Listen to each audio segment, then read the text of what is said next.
रहमतुल्लाहि व बरकातुहू। मैं हूँ एडवोकेट मोमना शहजीम और आप देख रहे हैं मेरा YouTube channel discussion on law and politics.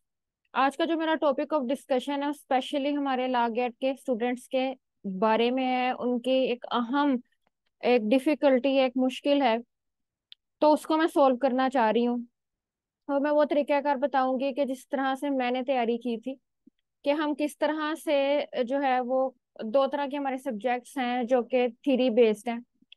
तो जब स्टूडेंट्स तमाम जो है वो लॉ के सब्जेक्ट्स की तैयारी कर लेते हैं तो उनके पास दो सब्जेक्ट्स इस तरह के बचते हैं कि जिनके बारे में एक तो बुक्स जो लॉ गेट की रिकमेंड की गई हैं वो भी काफी जो है वो मुश्किल है। जिस तरह से अब इंग्लिश जूरिस्प्रूडेंस की बात की जाए तो सर जॉन सॉलमन जो है उन्हीं की बुक रिकमेंड कर दी गई है। और अगर इस्लामिक जूरिस्प्रूडेंस की बात की जाए तो इस्लामिक जूरिस्प्रूडेंस की भी एक अहम थ्योरी बेस्ड बुक जो है वो ऐड कर दी गई है जिसको रिकमेंड किया गया है सिलेबस में। और वो जो बुक है वो इमरान एहसन खान नियाजी साहब की है।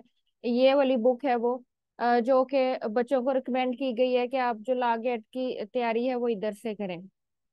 ऑलमोस्ट आप ये देखें कि ये इतनी मोटी बुक है और स्टूडेंट्स जो है वो अगर इसे प्रिपेयर करें, खासकर मेरे जैसे स्टूडेंट्स, तो अब तक उन्हें जो है इस चीज की समझ नहीं आती कि इसके अंदर क्या लिखा हुआ है। कहने का मकसद ये है कि थ्योरी बेस्ड है और इसको पढ़ने के लिए, इसको समझने के लिए एक वक्त दरकार है। और जबकि पेपर जो हमारा टेस्ट है उसके लिए ये पूरी बुक रख दी गई है। या तो तरीकाकार ये इस्तेमाल किया जाए कि ये बुक्स आप स्टार्टिंग से ही बच्चों के सिलेबस के अंदर रख दें कि भाई आपने ये बुक पढ़नी है। उससे ये होगा कि जब वो अपने ड्यूरेशन में पढ़ेंगे, अपने एलएलबी के सेमेस्टर्स वगैरह में पढ़ेंगे, तो यहाँ तक आते हुए इसके कॉन्सेप्ट्स उनको क्लियर होंगे, फिर आप बेशक इसमें से पेपर बनाएं। ठीक है, तो वो आसानी होगी। इसी तरीके से अगर आप इंग्लिश स्टूडेंट्स की बात करें तो उसकी बुक भी सर जॉन सॉलमन के अंदर ऐड कर लें, उसको उसके कॉन्सेप्ट्स जो है वो पढ़ा दिया करें एलएलबी के सिलेबस में। लेकिन ऐसा नहीं होता।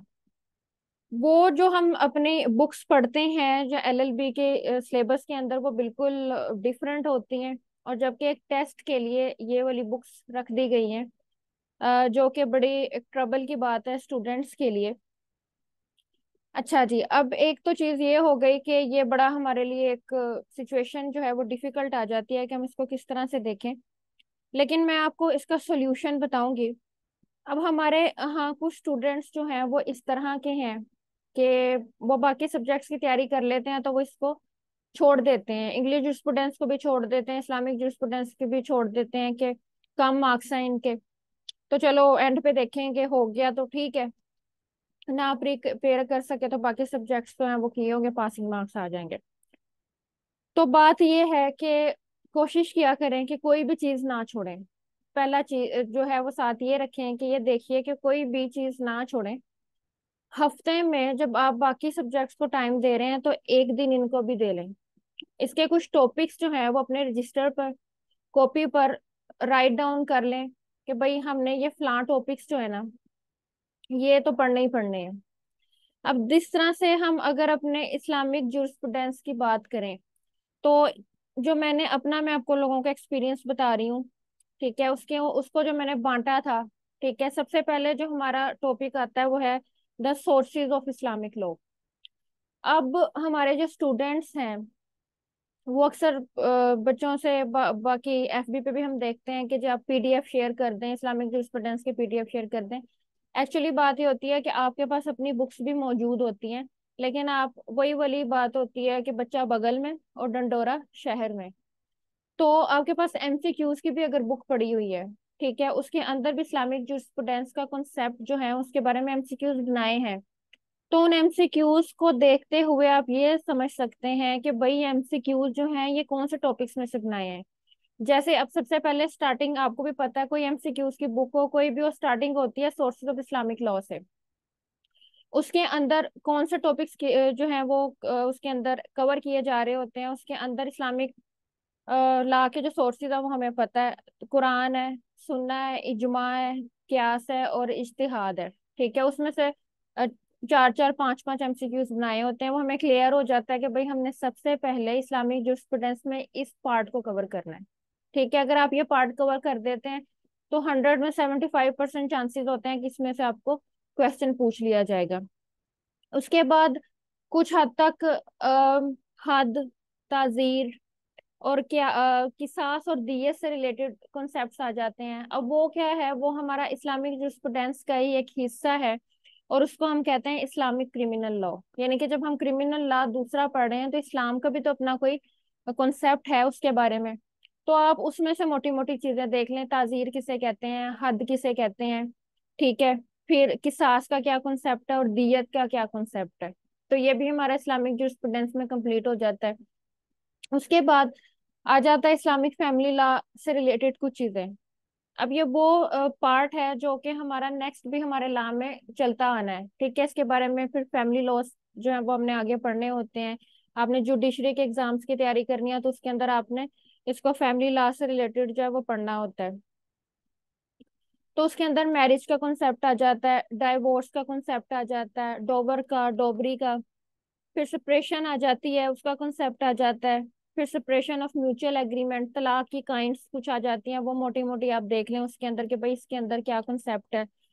मैरिज का कॉन्सेप्ट आ जाता है कि ये किस किस्म का कॉन्ट्रैक्ट है। ठीक है, इसके अलावा कुछ और चीजें आ जाती हैं जैसे मुआहिदा, अकद का कॉन्सेप्ट होता है इस्लामिक लॉ में, वो चीजें आ जाती हैं, वो पार्ट कर लें। फिर डेली रूटीन मैटर्स आप इसमें ऐड कर सकते हैं, किस तरह से, जिसमें इस्लामियत का कुछ पार्ट है कि कुरान से रिलेटेड कोई चीज पूछ ली, वो तो ऑलरेडी आपने करना ही है इस्लामिक सोर्स ऑफ लॉ के लिहाज से।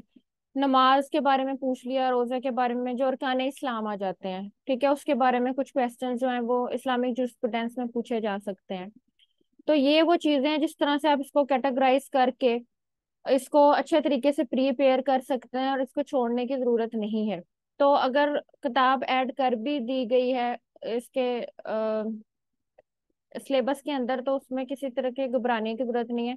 सेम तरीके का जिस तरह से इस्लामिक जुरिस्प्रूडेंस का है, आप इंग्लिश जुरिस्प्रूडेंस में भी ये तरीका इस्तेमाल कर सकते हैं कि टॉपिक्स देख लें कि अगर एमसीक्यूज भी बनाए गए हैं तो किन किन टॉपिक्स को जो है वो सुजेस्ट किया गया है, उस किन किन कौन कौन से टॉपिक्स जो है उसके अंदर से एमसीक्यूज निकाले गए हैं, उन टॉपिक्स को लिख लें। उन टॉपिक्स को लिखने के बाद आप नेट से उसको सर्च कर लें, और एक अपनी कॉपी, एक रजिस्टर बना लें। ठीक है, और फिर उस पर मुत्तफिक रहें कि भाई ठीक है, बाकी सब्जेक्ट्स के साथ ये जो नोट्स मैंने बनाए हैं दो सब्जेक्ट्स के, ठीक है, इनको भी मैं बाद में देख लूंगा, साथ साथ करते जाएं। तो होपफुली कि आपको आपका ये भी पार्ट क्लियर हो जाएगा, और इसमें से क्वेश्चन जो है वो आ जाएंगे। अब बुक्स बेशक ये रिकमेंड कर दी गई हैं, लेकिन देखा टॉपिक्स को ही जाता है कि उसका मेन पॉइंट क्या है, उसका क्रक्स क्या है, और उसी में से क्वेश्चंस आते हैं। होपफुली कि आपको ये वीडियो जो है वो यूजफुल लगी होगी। इंशाल्लाह नेक्स्ट वीडियो जो है वो भी इस तरह के किसी टॉपिक पे बनाई जाएगी ताकि आपके लिए यूजफुल साबित हो। अस्सलाम वालेकुम रहमतुल्लाहि व बरकातहू।